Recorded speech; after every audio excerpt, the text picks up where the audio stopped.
আপনি কি জানেন এই মুহূর্তে যে বিল্ডিং এ আপনি বসে আছেন সেটা হয়তো একটা বড় ভূমিকম্পে টিকবে না।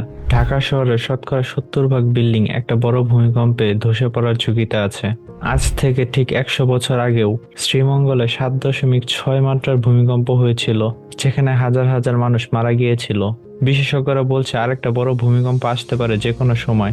আজকের এই ভিডিওতে আমরা জানবো ভূমিকম্প কেন হয়, কেন আমরা এটা আগে থেকে বলতে পারি না, এবং বাংলাদেশ কতটা ঝুঁকিতে আছে। শেষ পর্যন্ত দেখবেন, কারণ এই তথ্য আপনার জীবন বাঁচাতে পারে। প্রথমে বুঝতে হবে পৃথিবীটা আসলে কেমন। আমরা যে শক্ত মাটির উপর দাঁড়িয়ে আছি এটা দেখতে খুব স্থির মনে হলেও আসলে পৃথিবীর নিচে চলছে এক বিশাল নাটক। পৃথিবী কয়েকটি স্তরে তৈরি। সবার নিচে আছে ক্রাস্ট, যেটা 5 থেকে 70 কিলোমিটার পুরু, এবং এখানে আমরা বাস করি।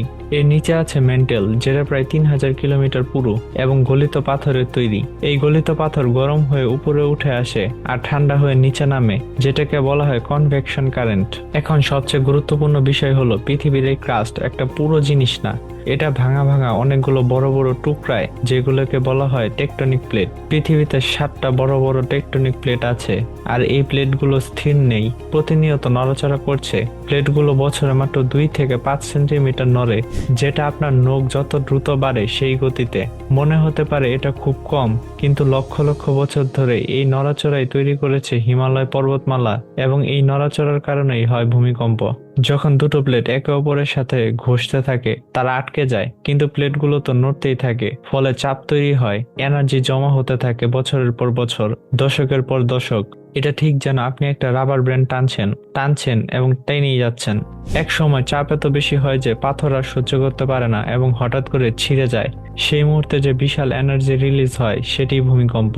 এই এনার্জি সিসমিক ওয়েভ হিসেবে চারদিকে ছড়িয়ে যায়, এবং এই তরঙ্গই মাটি কাঁপায় এবং ভবন ভাঙে। অনেকেই প্রশ্ন করেন, আমরা তো আবহাওয়া আগে থেকে বলতে পারি, তাহলে ভূমিকম্প কেন বলতে পারি না? এর উত্তর হলো ভূমিকম্প অনেক বেশি জটিল। প্রথমত, মাটির নিচে দেখতে পারি না।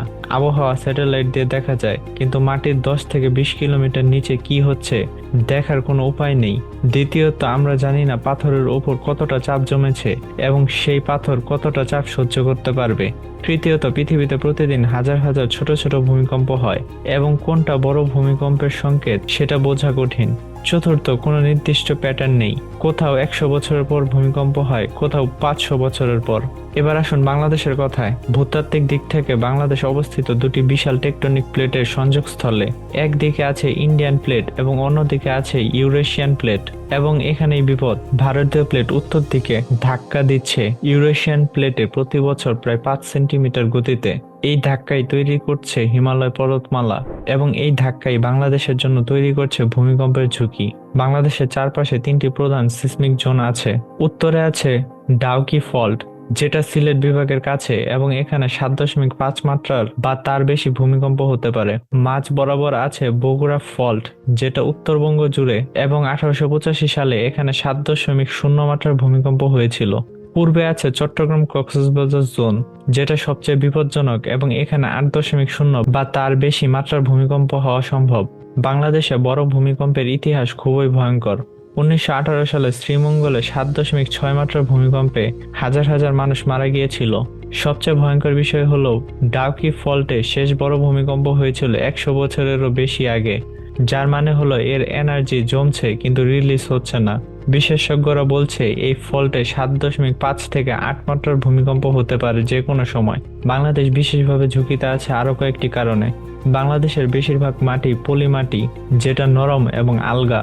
এই ধরনের মাটিতে একটা ভয়ঙ্কর জিনিস হয় যেটাকে বলা হয় লিকুইফেকশন।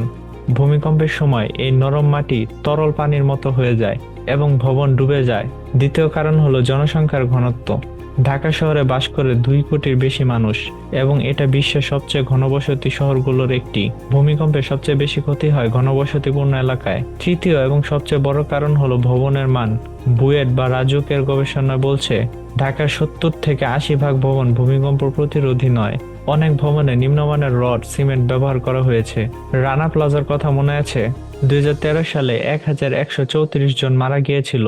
সেটা ভূমিকম্প ছিল না, শুধু নিম্নমানের নির্মাণ। কল্পনা করুন 7.5 মাত্রার ভূমিকম্পে কি হবে। এশিয়ান ডিজাস্টার প্রিপারেশন সেন্টারের গবেষণা বলছে যদি ঢাকায় 7.5 মাত্রার ভূমিকম্প হয় তাহলে 70 থেকে 1 লক্ষ ভবন সম্পূর্ণ ধসে পড়তে পারে এবং 80,000 থেকে 90,000 মানুষ মারা যেতে পারে শুধুমাত্র ঢাকায়। ভূমিকম্প ভয়ঙ্কর এবং আমরা এটা ঠেকাতে পারি না, কিন্তু আমরা অসহায় নই। জাপান, চিলি এসব দেশে প্রায় ভূমিকম্প হয়, কিন্তু তারা প্রস্তুত, তাই মৃত্যু অনেক কম। বাংলাদেশও পারে যদি সঠিক নির্মাণ, সঠিক প্রস্তুতি এবং সঠিক সচেতনতা নিশ্চিত করা যায়। মনে রাখবেন, ভূমিকম্প মানুষ মারে না, দুর্বল ভবন মারে। এই ভিডিও শেয়ার করুন যাতে সবাই জানতে পারে। ভিডিও ভালো লাগলে লাইক করুন এবং চ্যানেল সাবস্ক্রাইব করুন।